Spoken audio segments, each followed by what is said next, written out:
Hello there, Press Pause listeners. A new week and some new podcast episodes for you. This is episode 6 in our mini-series, all running up to WordCamp Europe. This series is brought to you by WPMU and WPMU Dev. My name is Nathan Wrigley, and Micah Dailey and I have been on the lookout for some WordPress stories to share with you. Stories that have stuck with previous attendees of WordCamps. It's a chance to pause and remember that WordPress is made up of people, just like you.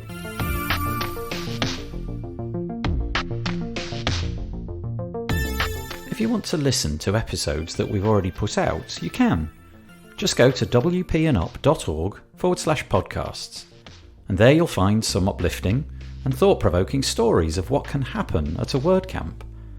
And that's the point of this, really.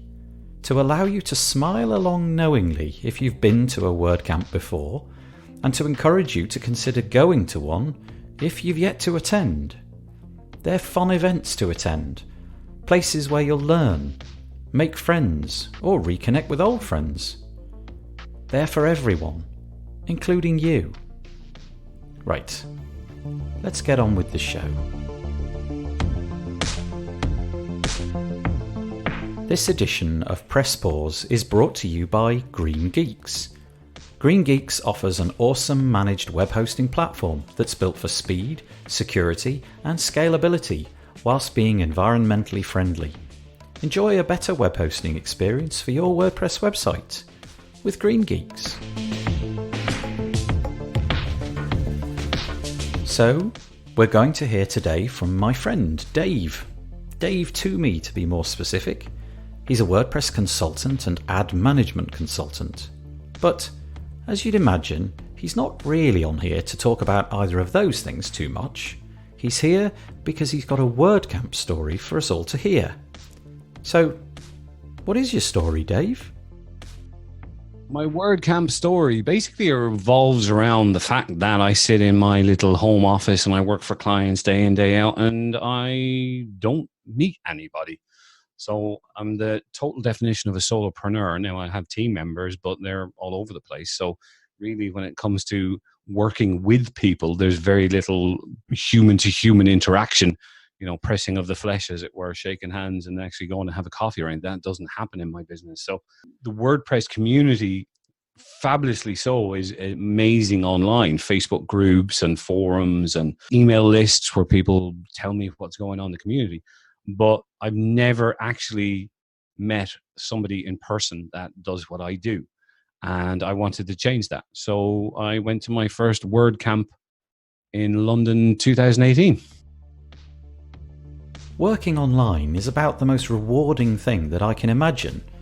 But not everyone feels like that. And let's be honest, most people have no idea what WordPress is or what it does. So, like Dave, you might not get to share your passion about WordPress with the people you're in the same room as. Well, I've developed my 60-second pitch to 3 words, which is I build websites. And because that's what the general public understand and nothing more. I would be shocked and surprised if more than 2% of people understood what WordPress is and knew what it was. And probably 1.5 of those 2 would be thinking of WordPress.com rather than .org. Like if I said to someone I'm a mechanic and I work on Ferraris, like there would be more of an interaction and comeback, and people could ask me questions about my job and show an interest in it. But when you say I build websites and I use WordPress, they really haven't got a clue where to go next. What does that mean and why should I care? And I spend an awful lot of time in my business trying to not use the term WordPress because the clients don't understand what that is. So really, even my wife to a certain extent would be like, well, is that your website, friends? You sort of message and I'll say, oh, so-and-so from the WordPress group, and she doesn't even know, and she's living with me. It is difficult to sort of have that kind of camaraderie and kinship with somebody face-to-face, locally, etc. And there are meetups, but they tend to be in larger communities like cities and things. So when you live outside of a large city, it's harder to find people that are doing what you're doing. So Dave was feeling that he needed an outlet for his WordPress life. He needed to meet like-minded people, so he took himself off to WordCamp in London. Did he go knowing that he'd meet up with people? Or was he going completely solo? Yeah, a bit of both, to be honest with you, because there is that trepidation about the definition of knowing somebody. I have some of my best friends in the world I would consider WordPress people, and I've never met them and probably may never meet them ever because they live in Australia or Canada or America. You know, it's one of those things where some of the most genuine people that I would literally give a kidney to, I have never and will never meet.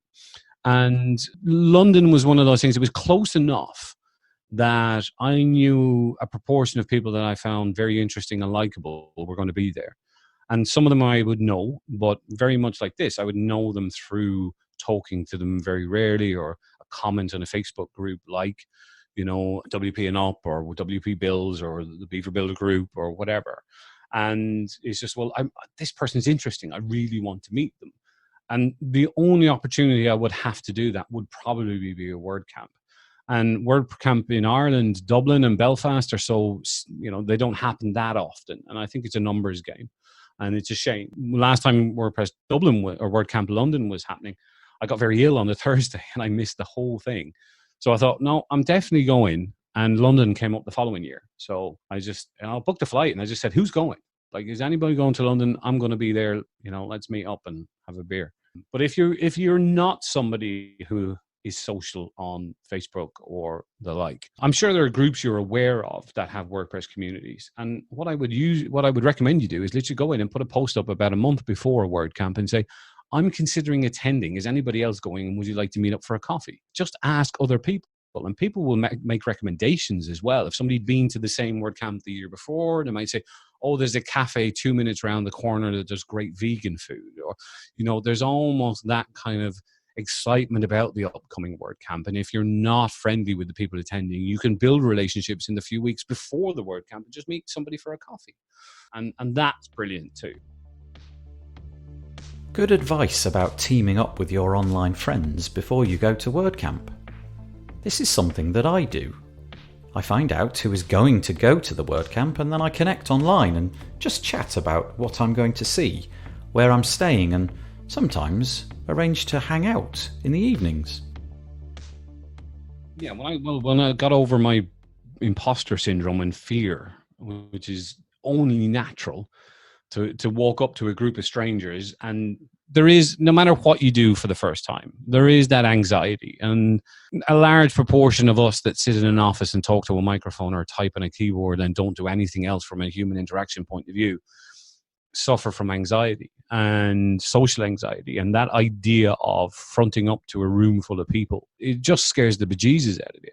But what I found, and I would say is, from my own experience, is everybody's in the same boat, you know? And the only people that aren't in the same boat are the ones that went to the WordCamp last year. So they knew already what it was going to be like. There is, I'm going to say, and I don't know, but I'm going to suggest maybe 50% of the people that attend WordCamp haven't been to that WordCamp before, whereas the other half went last year or have been to another one. So there's going to be a high proportion of people that's their first WordCamp. And like London was for me last year. And I was nervous. I was anxious about going and meeting people.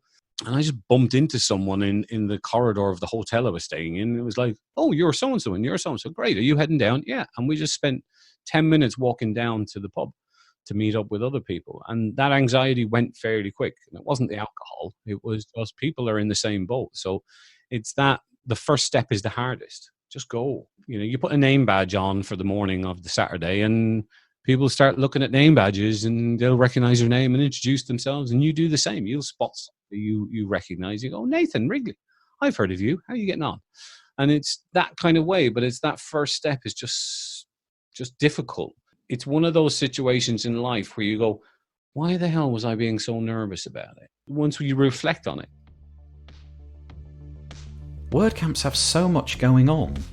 Talks, learning, meeting people, eating, and more.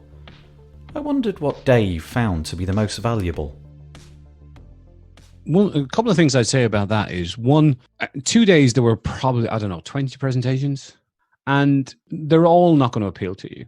What will happen is there'll be 2 or 3 that stand out on the list, and you go, I really, really want to see them.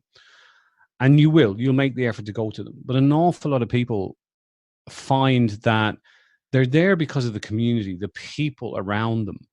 And the learning is almost a byproduct. The education, and God bless the organizers of WordCamps, they put so much effort into finding speakers, and the speakers themselves put so much effort into it. But I always found that it's the people in the community around those parts of the WordCamp were the most beneficial to me moving forward. So that money I spent under the premise of education actually ended up being value for money in a completely different way because of the relationships I built around the 2 days. But sometimes the two are hand in hand, that it was the speaker I ended up building a relationship with because I went up to them after their talk and said, I really need to talk to you, and built a relationship with the speaker. But generally I got, so much more than just education out of the 2 days. So that £60 or whatever it was, that is technically cheap for what you get, has way more value than the face value. I think it's one of those things. It's almost like a holiday in the sense that, you remember a holiday you went on 5 years ago because you remember the feeling that you had after the holiday, that it was a great holiday. And really, when you think about it, most of the holiday was nonsense, but it was 2 or 3 things that happened on the holiday that made the whole experience fantastic. But you had to put an awful lot of effort into going on holiday. But 5 years down the road, you still have those memories. And I think WordCamps, for me, certain WordCamps have that as well. So some will be better than others, but it's almost like you have to get your hand into the pick and mix to find the things you like. So don't think of it as like, oh, it doesn't look like there might be anything here for me. It's, well, let's just go and experience the whole thing and then review it afterwards about what you gain from it. So don't be put off by, there may not be a very specific talk or a specific workshop. Go for the event. Go for the overall experience, not just the talks.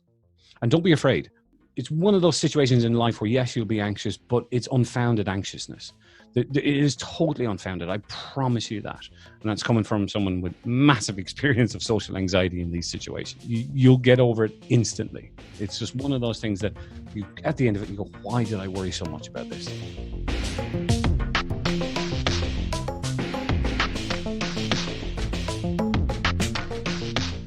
So there you go.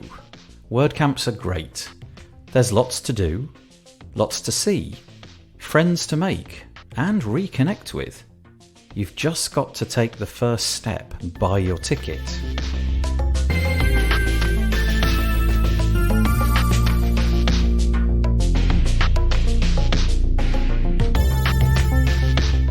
The Press Forward podcast is a production of WPMU. This mini-series is a collaborative effort by WPMU Dev and WPMU. Micah Dailey and me, Nathan Wrigley, produced this episode, and Micah created the original score. A special thanks to Dave for chatting with me today. And thanks for listening. And remember that together we can press forward.